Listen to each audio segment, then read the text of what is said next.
ಹೊರಗೆ super crispy, ಒಳಗೆ soft. ಮಳೆಗಾಲದಲ್ಲಿ ಬಿಸಿ ಬಿಸಿ ಟೀ ಜೊತೆಗೆ ತಿನ್ನೋಕೆ ಈ ಬೆಂಡೆಕಾಯಿ ಬಜ್ಜಿ ಒಮ್ಮೆ ಮಾಡಿದ್ರೆ ಮತ್ತೆ ಮತ್ತೆ ಮಾಡ್ತೀರಾ. ಹಾಗಿದ್ರೆ ಬನ್ನಿ ಶುರು ಮಾಡೋಣ. ನಮಸ್ಕಾರ ಎಲ್ರಿಗೂ, ನಾನು ಪವೀಸ್ ಕಿಚನ್ 2020ಗೆ ನಿಮ್ಮೆಲ್ಲರಿಗೂ ಸ್ವಾಗತ.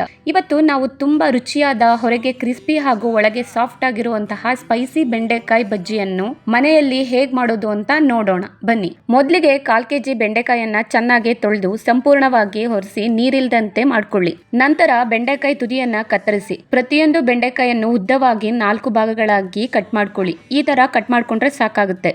ಎಲ್ಲಾ ಬೆಂಡೆಕಾಯನ್ನು ಕತ್ತರಿಸಿ ಪಕ್ಕಕ್ಕೆ ಇಟ್ಟುಕೊಳ್ಳಿ. ಈಗ ಒಂದು ಬೌಲ್ಗೆ 1 ಕಪ್ ಕಡಲೆ ಹಿಟ್ಟನ್ನ ಸೇರಿಸ್ತಾ ಇದ್ದೀನಿ. 1 ಟೇಬಲ್ ಸ್ಪೂನ್ ಅಕ್ಕಿ ಹಿಟ್ಟನ್ನ ಹಾಕಿದ್ದೀನಿ. 1 ಟೇಬಲ್ ಸ್ಪೂನ್ ಮೀಡಿಯಂ ರವೆನ ಸೇರಿಸಿ ನಂತರ 1 ಚಿಟಿಕೆ ಅರಿಶಿನ, 1 ಟೀ ಸ್ಪೂನ್ ಖಾರದ ಪುಡಿ, 1 ಟೀ ಸ್ಪೂನ್ ಧನಿಯಾ ಪುಡಿ, 1 teaspoon garam masala, 1/2 teaspoon ಜೀರಿಗೆ ಪುಡಿ, 1 teaspoon Kashmiri chilli powder, 1 teaspoon chaat masala, 1 tablespoon kasuri methi, ರುಚಿಗೆ ತಕ್ಕಷ್ಟು ಉಪ್ಪು. ಎಲ್ಲ ಹಿಟ್ಟನ್ನ ಒಂದ್ಸರಿ ಮಿಕ್ಸ್ ಮಾಡ್ಕೊಳ್ತಾ ಇದ್ದೀನಿ. ಈ ಹಿಟ್ಟಿನ ಮಿಶ್ರಣಕ್ಕೆ 1/2 ಟೇಬಲ್ ಸ್ಪೂನ್ ಶುಂಠಿ ಬೆಳ್ಳುಳ್ಳಿ ಪೇಸ್ಟ್ ನ ಹಾಕಿ ಸ್ವಲ್ಪನೇ ನೀರ್ ಹಾಕಿ ಬಜ್ಜಿ ಬ್ಯಾಟರ್ ನಂತೆ ಸ್ವಲ್ಪ ಗಟ್ಟಿಯಾಗಿರುವ ಹಿಟ್ಟನ್ನ ತಯಾರಿಸ್ಕೊಳ್ತಾ ಇದ್ದೀನಿ. ಇಲ್ಲೊಂದು ಚಿಕ್ಕ ಟಿಪ್ ನ ಹೇಳ್ತಾ ಇದ್ದೀನಿ. ಹಿಟ್ಟು ತುಂಬಾ ಗಟ್ಟಿಯಾಗಿರಬಾರ್ದು, ತೆಳುವಾಗೂ ಇರಬಾರ್ದು, ಸರಿಯಾದ ಹದದಲ್ಲಿ ಕಲ್ಸ್ಕೊಳ್ಬೇಕು.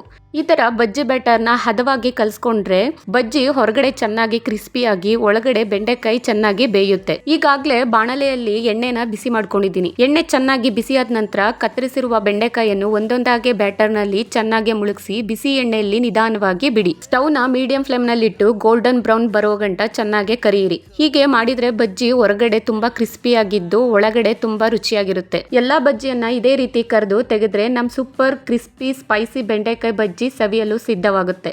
ಈ ಬೆಂಡೆಕಾಯಿ ಬಜ್ಜಿ ಟೊಮೊಟೊ ಸಾಸ್, ಪುದೀನಾ ಚಟ್ನಿ ಅಥವಾ 1 ಕಪ್ ಬಿಸಿ ಬಿಸಿ ಚಹಾದ ಜೊತೆಗೆ ಸವಿದ್ರೆ ಆಹಾ, ರುಚಿ ಡಬ್ಬಲ್ ಆಗಿರುತ್ತೆ. ಈ ರೆಸಿಪಿ ನಿಮ್ಗೆ ಇಷ್ಟವಾದ್ರೆ ವಿಡಿಯೋಗೆ 1 ಲೈಕ್ ಮಾಡಿ, ನಿಮ್ಮ ಸ್ನೇಹಿತರ ಜೊತೆ ಶೇರ್ ಮಾಡಿ. ಇಂತಹ ಸರಳ ಮತ್ತು ರುಚಿಯಾದ ಮನೆ ಅಡುಗೆಗಳಿಗಾಗಿ ನಮ್ಮ ಚಾನಲ್ ಅನ್ನು ಸಬ್ಸ್ಕ್ರೈಬ್ ಮಾಡಿ. ನೋಡಿದ್ದಕ್ಕೆ ಧನ್ಯವಾದಗಳು.